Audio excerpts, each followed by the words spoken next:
para makita din po ng iba. Yung iba is nakatayo na lang. So mamaya mapag-wiring lang naman sila, mapag-wiring din sila.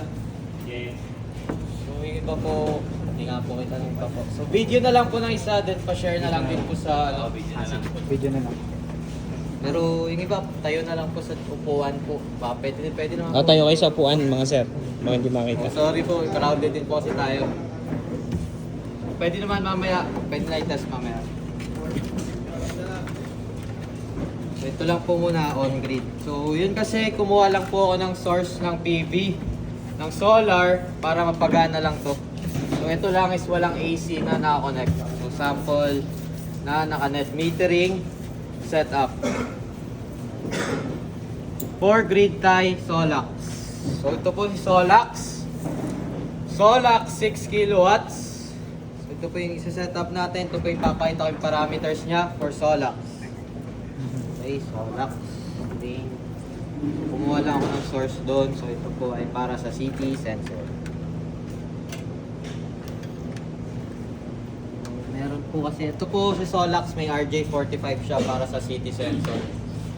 Pero ito po, yun nga, matagal na po kasi nawala na yung CT sensor. Sa dating Solax, kailangan nyo pa mag-crimp ng RJ45 for CT sensor. So ngayon, lagi na siyang merong CT sensor sa mga bagong versions na po ng on-grid Solax. So sample lang na nandito na ako connect. Sample lang. Okay po ah. So inverter, on-grid po, on-grid lang. So pinakamadaling install. Inverter, circuit breaker, DC, then AC, then going na po sa output na naka-net metering. RSC dapat nga rigid steel. So sample lang po yan. So ito po, dalawang circuit breaker for DC, dalawang SPD for DC. So PV1, PV2, string 1, string 2, MPPT1, MPPT2. So kumuha po ako ng source dun sa kabila para mapagana natin kasi sa inverter po, solar lang mapapagana na si inverter. Mas through solar, doon na natin siya pwede i-configure. So kanina, DC voltage. Naka-on na. So 428. So ilang panels yun? So let's say 50 panels isa. Parang may losses na din. So almost 500 or 10 pieces. 428 ano yan? Voltage po. 428. DC. So, wala lang po yung watts. Di ko lang po alam yung watts. Kasi matagal na rin po yung mga solar panels sa taas. So, makikita nila sa maps, may solar panels po doon. Okay. So nakatanot yung test. Ano po? Sa voltage, sa DC po, voltage. DC voltage. So, red positive, black negative. Yan pa. So, ito pala. Sa circuit breaker na po ito. So, ano ko lang. Positive, negative symbol niya. Pero dito sa baba, negative, positive nakalagay. So, wag po nila intindihin yung sa negative, positive sa baba. Di ko lang po alam kung bakit ganito po nilagay sa brand na to. So, baka reversible nga, ganun. Pero, basta positive po sa kaliwa, positive pa rin po sa Inline kaliwa. sila, sir. Opo, wala po yan. May iba po ganyan. So, yung sub-circuit breaker or SPD, kung ano po yung trusted nila na brand, pwede po yun ah. So, sa inyo po, opo. Basta DC, basta AC, yun po. Basta nandun yung rating, yun po. So, okay po. Sa inverter na to, may PV1, PV2, Wi-Fi dongle, body ground, and yung AC dongle. AC dongle, so ito po, line 1, line 2, tsaka ground. So, ground lang po itong yellow. Hindi lang po napalitan ng green. So, ground po yan. So, sa loob niya, pwede ko buksan din mamaya. Makikita nyo dyan si line 1, line 2, tsaka si ground. So follow nyo lang yun. Nakalagay naman sa manual. Then may symbol naman siya. Pang easy, plug and play lang din naman po. Ganun. So yan. So meron din siyang PV switch. So, off ko muna. Okay po. So start po tayo ng flow ni on-grid. So on-grid. So easy lang naman po si on-grid flow lang. So yung parang connection lang natin kanina sa board. So una, solar panels. Isang string lang po ang kinuha ko para sa ano po ito, pakita ko lang po. So isang string, so positive, negative. Kung may isa pang string, dito na po sa pangalawang circuit breaker. So una, solar panel going to circuit breaker SPD. So si SPD po wag po malilito. SPD, nakakonect lang kay load side. then line side ni SPD. Sa ilalim, ground. Ito pong ground na to, connect lang sa ground. Okay lang naman po yan. Pero pwede po yung ground, connect na natin diretso sa terminal bar or bus bar na to. So ito yung connect na. So dapat to is may connection pa po sa ground para yung lahat na to connected sa ground. Then to, connected din po sa ground. Okay po. So solar panel going to circuit breaker SPD, then load side going to inverter. So may nakaabang lang dito na para sa isa. Kung let's say mag-upgrade kayo ng panel, may naka-ready na kayo ng circuit breaker. So sample lang 'yan. So ito ata is nakakabit sa PV1. So yan. So okay na po sa DC, sa solar. Solar panel, circuit breaker SPD, then inverter. So tapos na po. Then next, AC. AC out. AC grid. So AC line going to load side circuit breaker, SPD. Then line side going na po kay net metering. So ito po yung optional na REC meter. Then sa loob, yung circuit breaker ng solar going to sa load side na po ng main circuit breaker ng bahay. So nandun po yung solar, kasama din po dyan sa ilalim yung house loads. So ganyan na po, nakakonect lang po. Ito nakamahal. City sensor, dun lang po sa isang line. So kung wala kayo nito, walang net metering, so itong line side na to, going na po yan sa panel board. So kung wala pong net metering, so malapit po kasi sa panel board. So ito po malapit sa panel board kaysa i-connect nyo pa po sa labas. So ito po, malapit sa panel board, connect nyo lang po sa spare o kaya sa main circuit breaker kasama ni Meralco. So okay po sa connection po for AC. So ito po says naka-net metering nga na ready na setup. So RSC po RSC. So may minimum pala na wire C net metering. Kailangan gumamit kayo ng 8 mm squared HHN for line 1 and line 2 tsaka 8 na white for ground. AWG 8 tsaka 8 mm squared same lang po siya. So yun po. Okay. Copy. Okay po sa flow, so solar, circuit breaker SPD, then inverter. Then sa out, AC, load side circuit breaker SPD, then line for net metering, connection, or pag wala, panel board, nakakonekto sa spare o kaya kasama yan ng main circuit breaker. City sensor kay grid line, pag sa panel board, city sensor kay grid line pa rin. Arrow up pa rin ang connection. So ito nga po, city sensor, iba-iba ang connection niya. Ito po is RJ45. So kung masisilip niya sa loob, may RJ45 port po dito. So ito po is grounding nga for body ground ni inverter. So Wi-Fi dongle. So okay po. Bubuksan ko na po si Solax. So configuration. So video na lang din po. Okay, so pagbubuksan po ang on-grid inverter, solar po muna. Solar circuit breaker, then PV switch.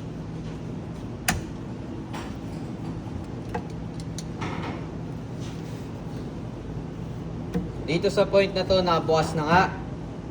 Dito din na siya pwede configure, dito na siya pwede aralin, mga setups, mga settings, bago nyo buksan si AC. So kung may DC na, nabukas na si solar. Ano yun, sir, sa phone lang kinoconfigure? Pwede po dito, pwede rin po sa phone. So sa phone nga lang po kasi kailangan nyo po muna i-connect sa Wi-Fi, sa router nya. So ito, kung testing nga, dito yun ay configure. Pwede manual sa So ito may DC na, output po ni inverter, naka AC. So ito po, wala pa po yan. Wala pa po siyang 220 volts. So hihintayin pa niya yung grid na pumasok dito. Then may timer, may countdown bago siya magbigay ng kuryente. So hindi ibig sabihin na pagpasok ni grid, bigay na kagad si solar. May countdown pa din bago po mag-provide ng kuryente ng AC out. So ngayon lang di po kasi mabubuksan si AC at wala po tayong connected na AC. So ngayon, so set up for Solax o kaya common sa on-grid. Yung mga parang binabago sa on-grid. So, sasabihin ko po yung mga settings, pero sa ibang inverters, parang ganun din yung settings, pero parang same lang dun sa sinasabi ko po for settings niya. So, ito po may up and down kay Solax. Up and down, hold, long press down to confirm, long press up para mag-return sa ano niya, sa settings niya. So, long press down, hanapin po si settings. So, setting. May password po na hinihingi si Solax. 2014 ang password niya. So, nakalagay po yun sa manual. Sa ibang inverters, nakalagay din po sa manual. Ito po ay installer password nga para lang sa ating mga installers. 201, then 4. Then yun. So, pasok na tayo sa settings. So, meron na siya. So, una, ang binabago po kay Solax, safety, grid, tsaka export control. So, una kay safety. Safety. Papakita po sa safety country. Hahanapin nyo po dyan yung Philippines 60 Hz. Yung iba sa default po kasi pagbukas pa lang, hindi siya naka 50, 60 Hz. Iba-iba po siya na mga country code. Pero makita nyo po sa Philippines, yun po yung settings natin. Ang gagawin po niyan, parang isi-set po si inverter na naka-Philippine mode siya. Yung 220 volts, 230 volts, 60 Hz. O ganun po. Yun lang po yung sa safety. So next po yung kay grid. Grid settings. Meron po dito VAC lower. Ito po kasi sa mga situational lang po sa mga kasi sa mga probinsya po na hindi po maabot ng 220, 230 volts, bumababa ng 180. So pagka bumababa po kasi nag-a-alarm at mag-a-alarm si inverter. So pagka nag-alarm, kailangan po natin bawasan si VAC lower pagka naglo-low voltage. So yun po yung isa, VAC lower. Then isa pa, time start. Hanapin po si T-start or time start. Dito po, 600 seconds. So for net metering, dapat naka 600 seconds. 600 seconds or 10 minutes. So yun po yung babaguhin natin. Pero for testing nga lang po, for commissioning lang, test lang natin, pwede na po yung pinakamababa or 60 seconds.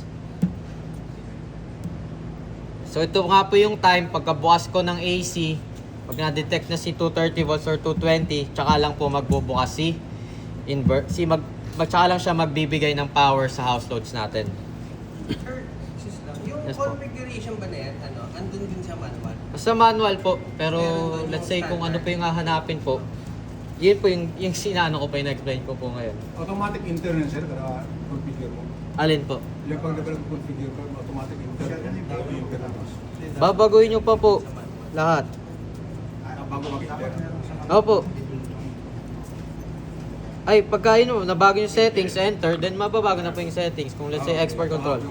So okay na po sa safety, sa grid. The next, export control. So ito po, nakalagay. Export control. So ito nga po yung para sa city settings natin. Export control. Mode select, naka-disable. Hanapin natin si city. Down. Yan. So city, sensor. Parang naka-city mode na siya. So papaganahin natin si city. The next, isang press lang sa down, lalabas yung user value or yung export control value. So dapat nga, pag walang net metering, dapat po naka-0. So 0 watts, 0, 0, 0, 0, 0. User value 0. Kung okay na lahat, pwede na po ibalik sa ano. So back, long press up, long press up. So hanggang bumalik siya sa settings niya. So yun po yung tatlo po Ganon din po sa ibang inverters. Hanapin nyo po. Yung iba kasi walang safety. Nakalagay country settings, safety settings, grid settings, grid code. So iba-iba pa po yan. Sa grid settings, iba-iba rin. Yung iba, hindi doon nakalagay yung mga reconnection time, T-start time. So ganun. VAC lower, iba-iba rin po yung tawag. So parang ito po yung tatlong common na hinahanap nyo po sa on-grid. So ito po kasi let's say ibang inverter, parang yun po yung laging hinahanap kong tatlo. Si safety, si grid, tsaka si export control. So si export control nga po, sa settings na to, yung sana natin, city settings natin para hindi po siya mag-export. Then yung export control value, dapat po naka-0. So yun po, tatlo po lagi. So yung iba kasi sa manual, so kailangan nyo pa po aralin kung alin po yung para sa export natin. Sir, Yes so po. pagka hindi siya nag-export, parang yung consume mo na lang sa araw yung ginagamit ninyo. Pag di po nag-export, so kung ano po yung kailangan ng bahay, yun lang po ibibigay ni inverter. Yun ang ibibigay ninyo. Opo. Kung 100, kung let's say 1,000 watts lang po kailangan ng bahay, 1,000 watts lang po ibibigay nito. Maski na naka 5 kilowatts ang solar na nilagay nyo dito, kung konti lang yung kailangan ng bahay, yun at yun lang ibibigay ni Matic. inverter. Pero yung mo sir, pagka magsisit ng kasi gusto ko mag-export kasi 5 kilowatt. And alam ko May net metering na po? 300 for example. Pagka may net metering na po. So kung may net metering, yung user value, babagoy na lang natin ang maximum nito. Export control value. Kung ano yung rating na doon? Opo, sample nito, let's say, iba kasi nakalagay po kasi, ito po, Solac 6 kilowatts. Pero yung user value na 20,000 nakalagay. So, kahit na ganun, 6 kilowatts pa rin ang maximum nito. Kumbaga, parang 99999 value na, o na naka-infinite value na. Basta kung ano po yung hindi kailangan ng bahay, export na po yun kung may net metering. So, once okay na, dito na po pwede buksan si grid. So ngayon lang wala nga lang po si grid. Pagkabukas po kasi kay grid, lalabas na po dyan yung countdown time niya. So sinet ko po ngayon kasi na 15 seconds kanina. Kasi for testing lang naman ganun. So let's say mag-install tayo. O kaya wala namang net metering. Pwede na po yung pinakamababa din. So yun. Then after 15 seconds, tsaka na lang siya mag-export po. Magbibigay po ng kuryente sa bahay. Ayun po. So, okay po sa flow ng connection. So, ulitin ko lang. Solar going to circuit breaker SPD. Then load side going to inverter. So, tapos na po sa DC. Then AC. AC going to load side circuit breaker. Then line side going na po. Kung may net metering sa piping natin. REC. Solar circuit breaker. Then load side po ng main circuit breaker ng bahay. So, kung walang net metering, line side po dito from circuit breaker, going na po sa may panel board. Either sa spare o kaya sa main circuit breaker ng bahay. Yung city sensor, sa line lang po lagi. Grid line. Okay. Okay po. Clarification lang sir, yung kahit may net metering, optional pa rin yung isa na metering. Optional po yung Yung kasi may net metering siya, di ba itong metro lang na isa? ito po, optional lang po yan. Pwede pong wala yan. Kahit may net metering ka, Ilalagay nyo lang po dun sa net metering application na hindi kayo kukuha ng REC meter. Nakalagay po yun sa ano. Pakita ko na lang po mamaya yung sample form ng net. Pwedeng hindi kumuha. Opo, pwedeng di na kumuha. Kung wala nito, diretso pipe na lang po yan. Walang problema. So Sure. wala pong ano. So, pwede pong wala. Optional na lang po. Sa Oh, ito mga na lang. poste po kasi na hindi na kasya yung second meter. Pero kahit kasya naman, pwedeng di na din kumuha. Bayaran mo pa kasi. Siyempre gusto na meron. Ganun. Yung Yes. sa configuration, sir, pagka na-off yung inverter, uulitin yung settings. Hindi na po. Nakaka-save na po yan. Opo. Bayadin. So yun nga. So kung pagbubukas po ng inverter, solar po muna. Sample. Then AC grid. Magpapatay. Grid. Then solar. So pagka wala pong net metering, naka-on grid. Tapos naalis po sila ng bahay ng matagal. Wala pong net metering advice po namin is pinapatay po yung inverter. Lahat. Opo. Si inverter, ito lang po mga circuit breakers Tapos niya. dito yung switch. Kasi yun, kahit hindi na po dito.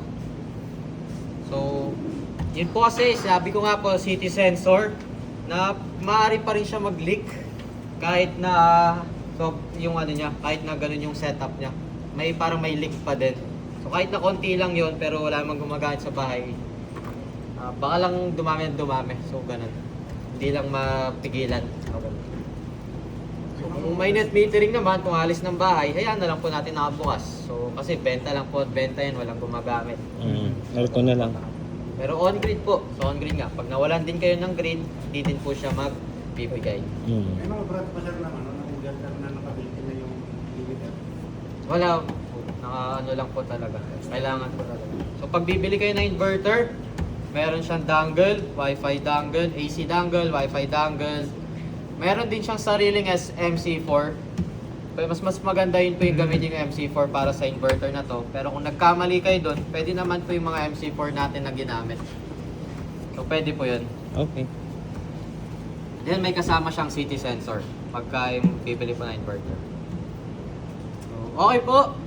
Connection. So, questions po. Nakakuha naman po yung wiring. So, yung flow lang po from solar to inverter, then inverter to AC output. So, nakuha naman po, na-follow naman po. So, okay po. So, balik lang po tayo sa monitor pag okay na po.